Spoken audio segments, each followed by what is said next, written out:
Hello, everybody. This is Ron Dittmars talking to you from the Erasmus Academy Recording Studios, and we're beginning a series on Franz Kafka. It's a biographical sketch of his life, and as you know, this is what you see on the screen here is a picture from Prague, and we're fortunate today to have with us as our guest speaker, Jeff. Jeff, do you want to introduce yourself? Hi, my name's Jeff. I live in Des Moines, Iowa, and I'm a student at Midwestern Baptist Theological Seminary. I know basic German. And in Iowa, we're just recovering from a cold snap where I think we hit around 20 below zero, which I was just telling Ron I'm a little resident to talk about because I have so many friends in Minnesota to whom that's your average winter temperature. Wow, great. Okay, well, Franz Kafka, as you may know, his dates are 1883 to 1924. He was a German-speaking Jewish novelist and short story writer, regarded as one of the major figures in 20th century literature. His work, which fuses elements of realism and fantastic, typically features isolated protagonists faced by bizarre and surrealistic predicaments. He was born into a middle-class German-speaking Jewish family in Prague, now the capital of the Czech Republic.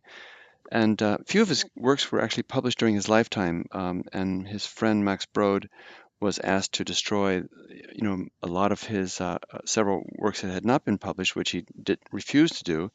Otherwise, we would not have had them as we do today. So we're going to start out with this is just a picture you see here of the city of Prague, where he lived, and here's a portrait of him as a young man growing up. And let's see, and this is the text that we're going to be dealing with today. From here, let's see if you can see my mark here, Jeff. From here, can you see it on the screen? It hasn't shown up yet.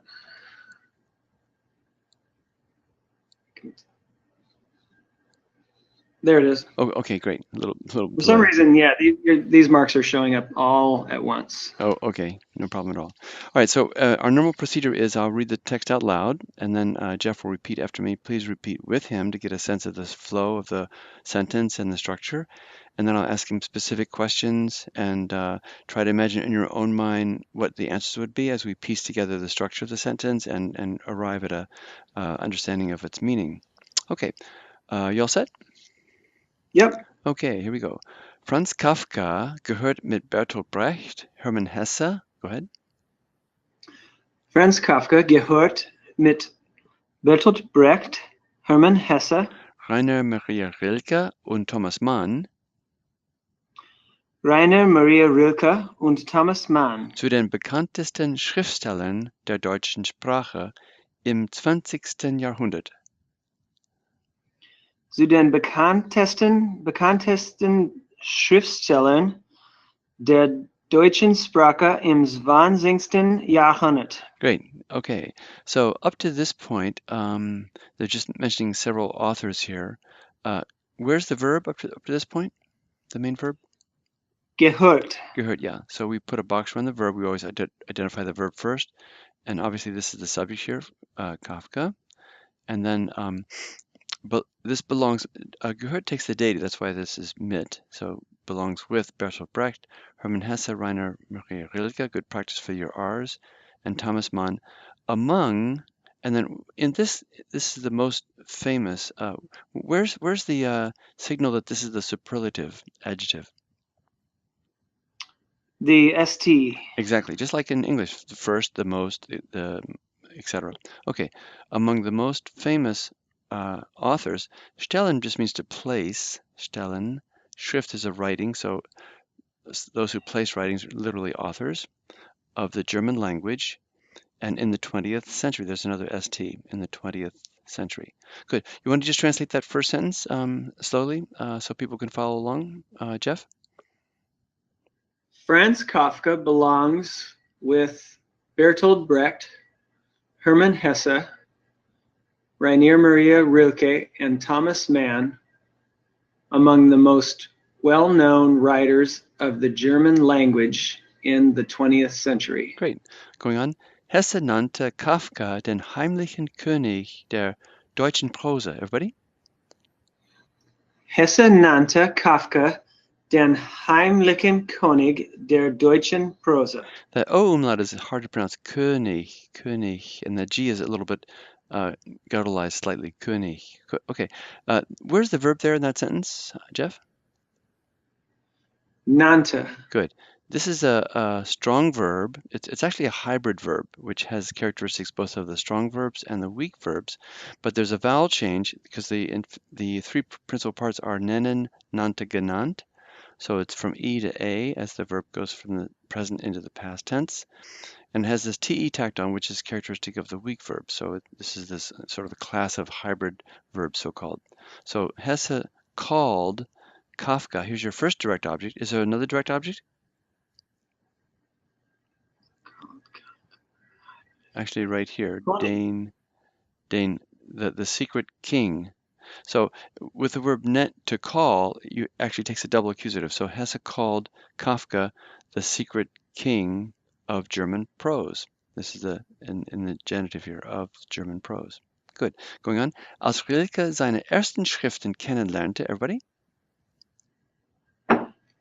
Als Rilke seine ersten Schriften kennenlernte. Yeah, and where's the verb up to there? Kennenlernte. Good. A compound verb to become acquainted with, kennenlernen, to become acquainted with. So as Rilke became acquainted with with Kafka's first writings, bat ganz besonderes darum, if you want to repeat after me, bat ganz besonders darum, everybody? Bat ganz besonders darum. Oh, your ganz is quite really well pronounced. Alles von Kafka zu bekommen, everybody? Alles von Kafka zu bekommen. Was gedruckt wird. Was gedruckt wird. So, here, bat is another strong verb. It comes from bitten, bat, gebeten. So it means requested or asked.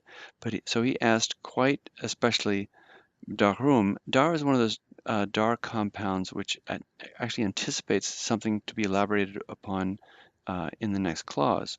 So he asked quite especially about that, to do what? And that's answered by the infinitive, to receive, and then alles is your direct object. Alles, everything from Kafka, and then was gedruckt wird. This is actually a present passive, what is printed, but since the main verb is in the past tense, you translate this also as a past. It's affected by the tense in the sequence of tenses principle.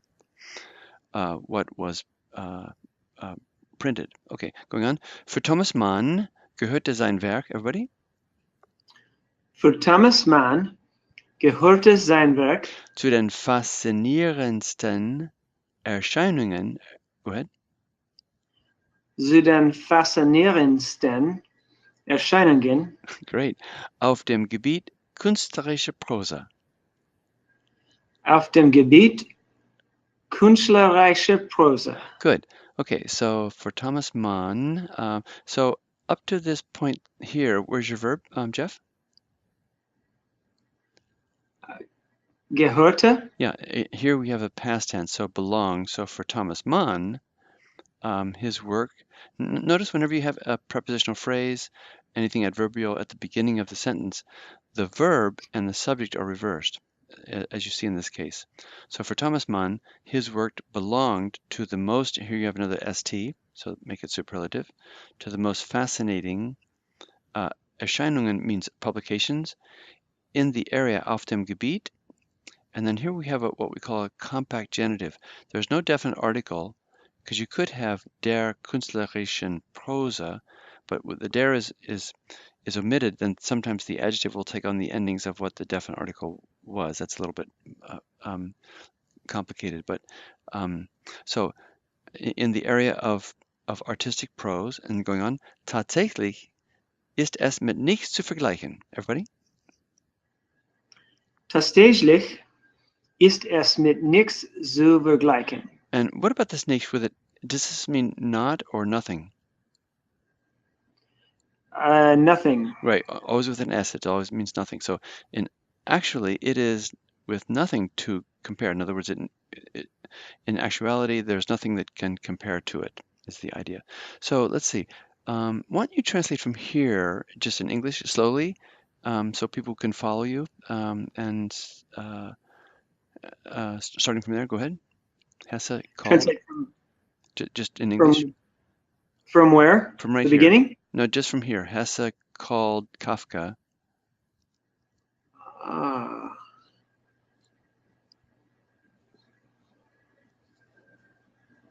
Hesse called Kafka the secret king of German prose. Great. As Rilke became familiar with his first writings, he sought quite especially to receive everything from Kafka that was printed. hmm For Thomas Mann, his work belonged to the most fascinating publications in the area of artistic prose. Great. Actually, there is nothing with which it can be compared. Very nicely done. To compare. Okay. Well, thanks so much for tuning in, and we'll see you later. Thanks so much. Bye-bye.